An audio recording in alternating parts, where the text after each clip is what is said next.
Hello YouTube, August 14th, 2019, and today we're here to talk about, oh Lord, y'all, Donald Trump, honey. Y'all know I got to the point where Donald Trump just does so much polarizing shit that I just don't even darn gone even discuss him, or I'll be doing videos about him about every other day. But here's another polarizing case.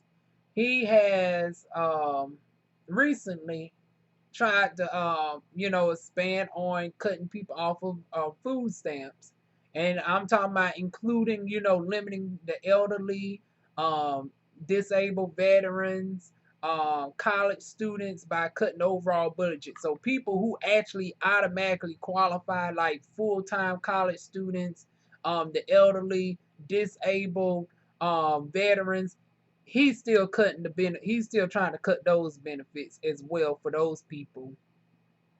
But now on the migrant issue, Donald Trump administration wants to deny green cards to migrants on public assistance.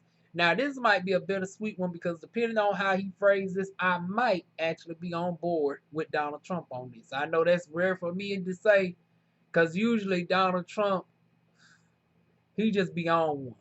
But in his self-centeredness, every now and again, he gets like out of 100 policies, it be that one policy that actually turns out to be okay, and I can see the reasonableness in that. But let's see if that's one of those one out of 100 policies of his. So let's go ahead and get into it.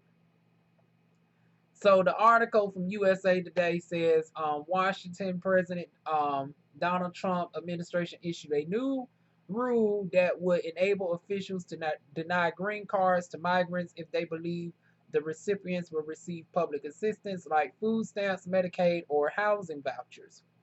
The rule in the works for months is the administration's latest effort to reduce illegal immigration, despite Trump's focus on illegal immigration.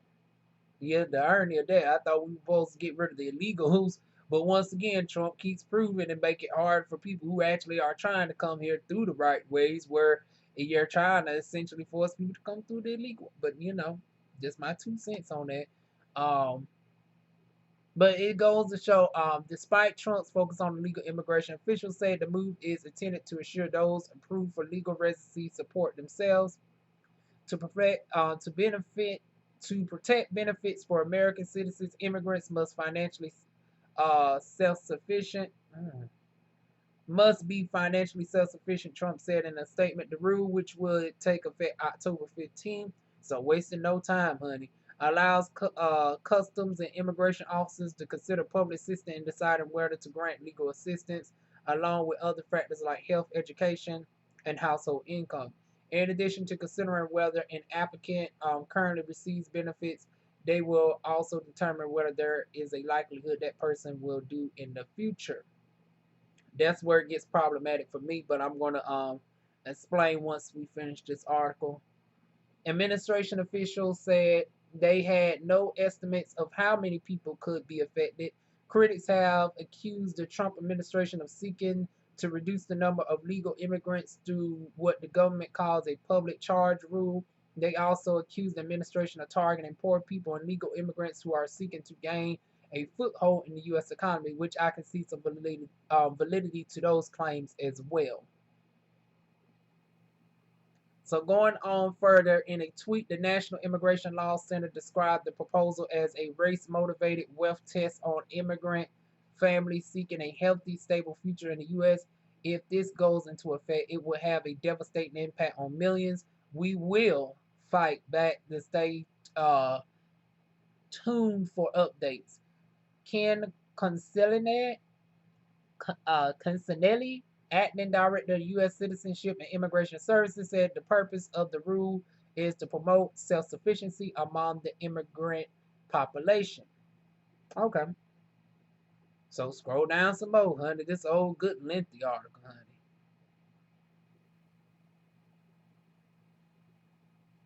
So it then says, through the public charge rule, President Trump administration is reinforcing the ideals of self-sufficiency and personal responsibility. Okay, I feel like I already said that. Oh no, it reiterates it. So, are able to support themselves. Asked about the impact on the poor, Constantly said, we certainly expect for people of any income to be able to stand on their own 2 feet. Okay. Earlier this year, the Trump administration instructed agencies to enforce a 23-year-old law that requires sponsors of green card holders to reimburse the government for welfare benefits. I actually am not opposed to that part, though. Okay.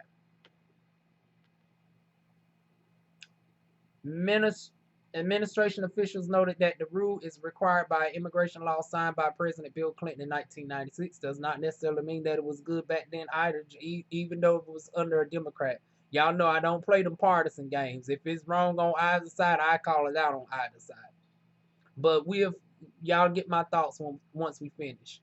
The U.S. grant green cards to roughly 1 million foreigners each year. The current definition of a public charge includes someone who is primarily dependent on government assistance, the means receiving cash assistance that make up more than half of their income, or receiving long-term medical care at government expense.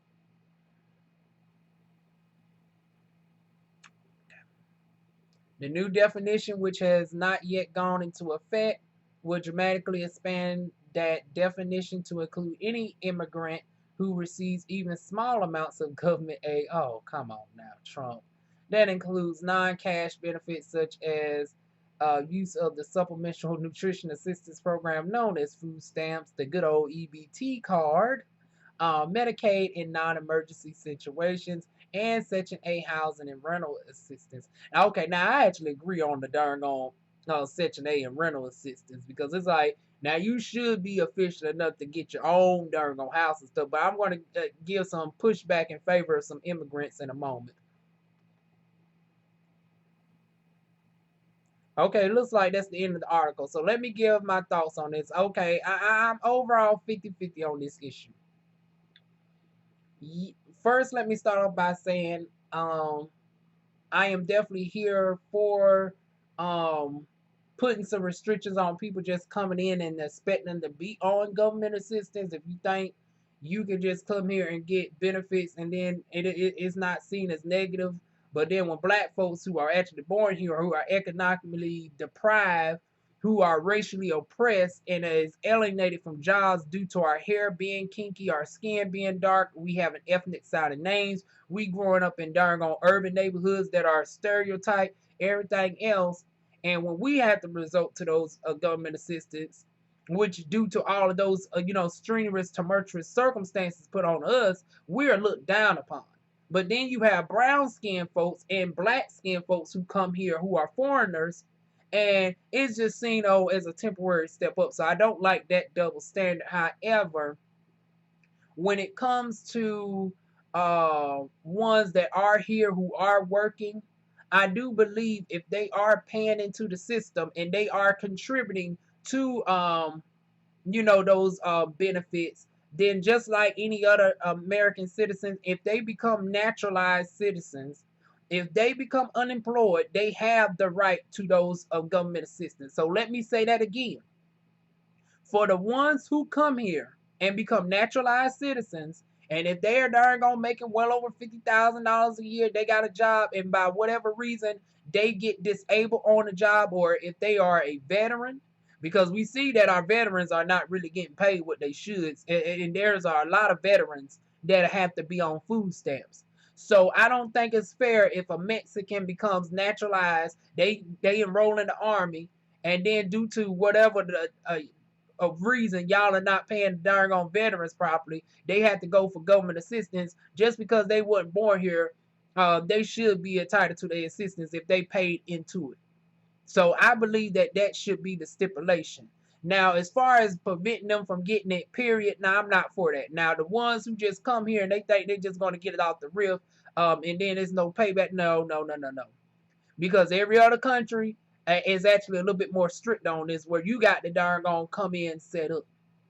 And that's both African and European countries. You can't come in poor nowhere else and expect to get handouts. So I do understand that from a business perspective.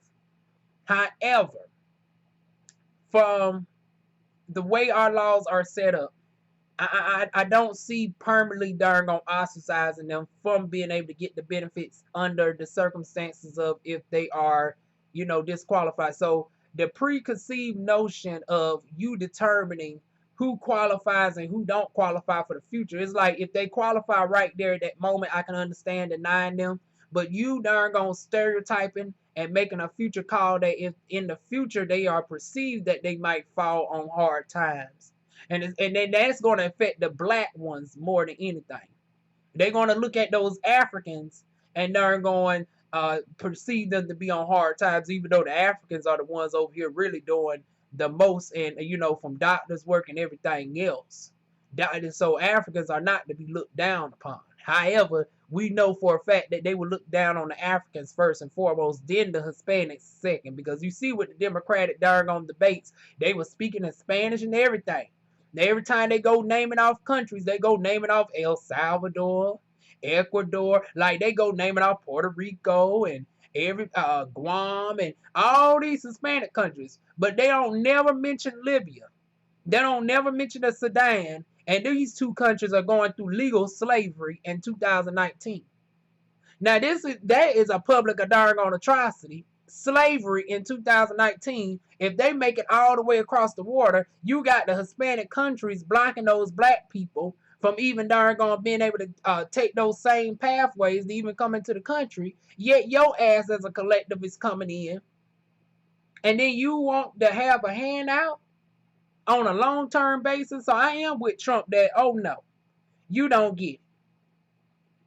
But my thing is this, for the ones both Hispanic and African, West Indian included, that come in and you are showing that you are coming in with skill sets, I don't think you should have to necessarily have a substantial income, because that's unreasonable, especially if you're coming from a impoverished country. So I think that's unreasonable to think somebody automatically supposed to have a substantial amount of money coming into the U.S. So we should set up a dollar amount and maybe some job assistance programs for naturalized citizens coming in where they can work and pay off the like if they have to be on assistance, I believe they will pay double back over time with the money that they make. That's what I would do.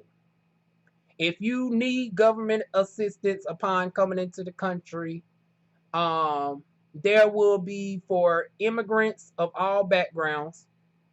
You will have assistance with job placement on a secondary status to born citizens here, because I still think that you shouldn't automatically come in and darn on be put at a higher standard economically than naturalized black people here in America, Native Americans, and poor white people here. So there will be a secondary tier of job listing for immigrants that are coming here after the selection has been chosen by Americans who are already here.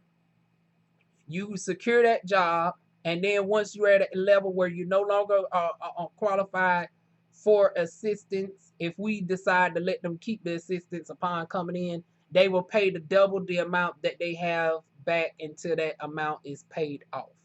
And then upon being fully naturalized, if at any time that they become disabled by no fault of their own, workers' comp and all of that, they will qualify for the assistance like everybody else. Because if they are working and they are putting the money in just like any other citizen, they deserve the money as well. Now, you don't deserve to come here and just get the benefits off the bat. So I will agree with Donald Trump that if you are coming here and you are just getting the benefits off the riff and there's no nothing in place for that money to be recouped, then I'm totally here for what he's doing. However, putting a preconceived notion on people who might fall on hard times in the future, I think that's a little bit too strenuous. So that's my thoughts on that. Like I said, I think there should be a system in place where they are set to pay it back. So I do agree with President Donald Trump on that. I know that's where y'all mark this down for the calendar. This is one time I'm half agreeing with y'all darn on President Donald Trump. Let them darn get the benefits on a contingency of them paying it, they being obligated to pay double back, and it would be automatically garnished from their wages. Uh, Furthermore, housing assistance is permanently off the table. Now, I'm here for the food stamps that they can get. They can get the WIC and all that to a certain extent. But as far as the darn low income housing, now that no. Now you got to find your own housing. Now we can't be completely laissez faire on this.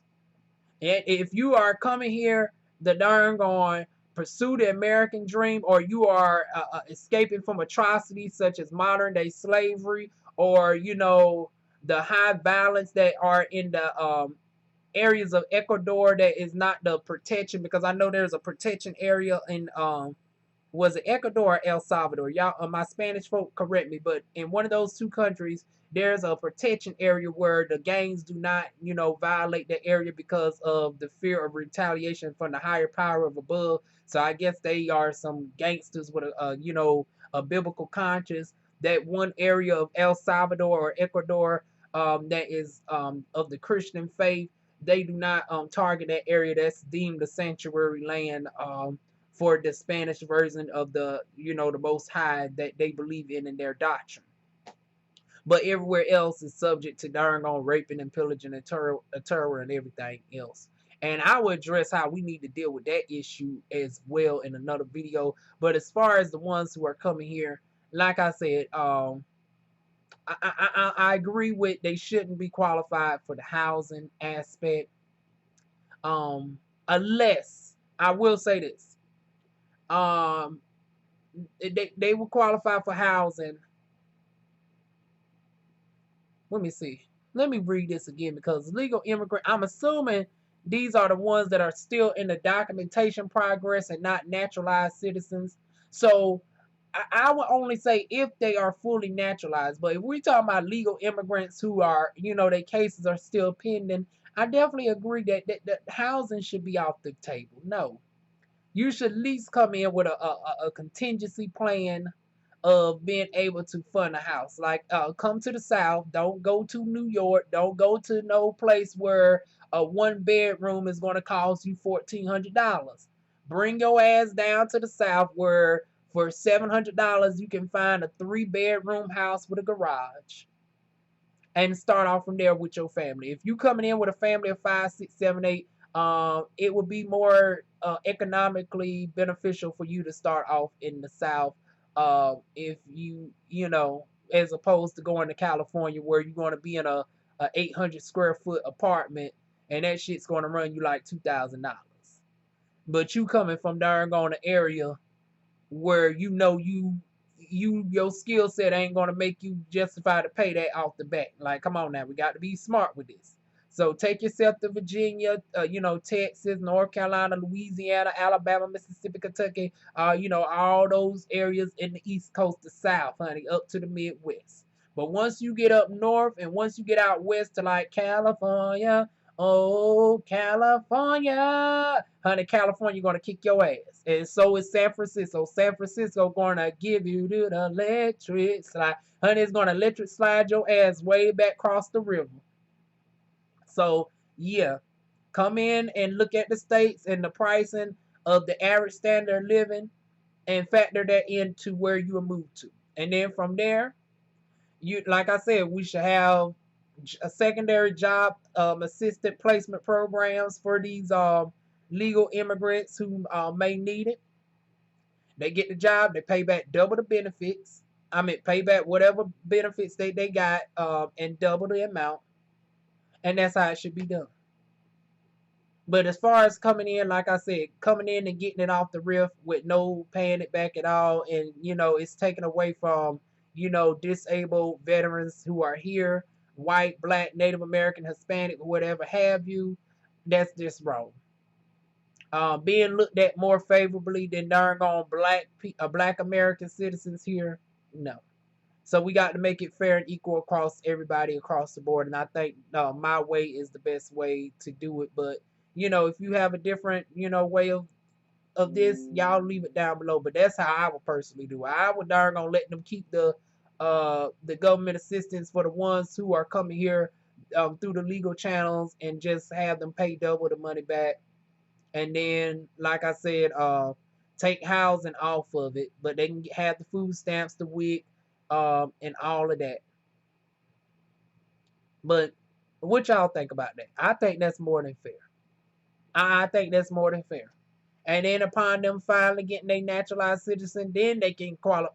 But then again, they shouldn't qualify for housing. Housing is a last resort. Housing is for people who really, fall on hard times. So that would be a contingency of if, they working a job and something tragic happens on the job that puts them out of the business. So yeah, unless a freak accident happened or something like that, I don't think they should be able to just quit and darn on get housing either. So that should be another stipulation. I want the darn on highlight that. You only qualify for housing is it after you become a naturalized citizen and you have worked, but you have become permanently disabled on the job, and your income then falls within the level of housing qualifications. So if you're working in a factory and you've been there like 5, 10 plus years, and then a freak accident like you know, let's say a ton of boxes came down on you and darn gonna fracture you, one of those fright lifts came up and they didn't make a sound, they didn't sound off, and they pinned you against the wall. A freak accident like that happens, take you out of work, you now have to darn gonna be in housing, okay. But as far as you just quitting your job and then you darn gonna go searching for housing, no. So that's it, y'all. What are y'all thoughts? Y'all leave it down below. Thumbs up, thumbs down. If you don't like, share, subscribe, and I'll see y'all soon with more videos. Mwah.